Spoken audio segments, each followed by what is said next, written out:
ଅଧ୍ୟବସାୟ। ସହନଶୀଳତାର ଅତି ସୂକ୍ଷ୍ମ ରୂପ ହେଲା ଅଧ୍ୟବସାୟ। ଅଧ୍ୟବସାୟ ହେଲା ଧୈର୍ଯ୍ୟର ଅନ୍ୟ ନାମ, ଯାହା ସଦା ସକ୍ରିୟ ଓ ଉଦ୍ୟମଶୀଳ, ଯାହା କେବେ ସ୍ଥାଣୁ ରୂପେ ବସି ରହେ ନାହିଁ। ଅଧ୍ୟବସାୟ ଲକ୍ଷ୍ୟ ଯାଏ ଆଗେଇବା ପାଇଁ ସଂକଳ୍ପ।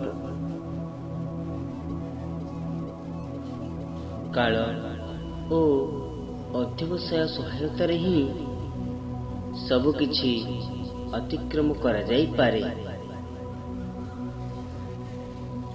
ଅଧ୍ୟବସାୟ ଦ୍ୱାରା କେବଳ ଅସୁବିଧା ଗୁଡ଼ିକୁ ଜଣେ ଅତିକ୍ରମ କରିଯାଏ, ସେ ସବୁଥିରୁ ପଳାୟନ କରିନୁହେଁ। ଯିଏ ଅଧ୍ୟବସାୟ କରିଚାଲିଛି ସେ ବିଜୟୀ ହେବା ସୁନିଶ୍ଚିତ।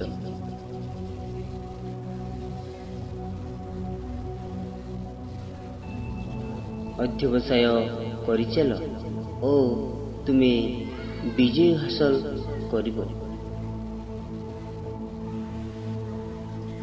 ଅଧ୍ୟବସାୟ କରିଚାଲ ସଫଳତା ପାଇଁ, ତାହା ହେଲା ସୁନିଶ୍ଚିତ ପଥ।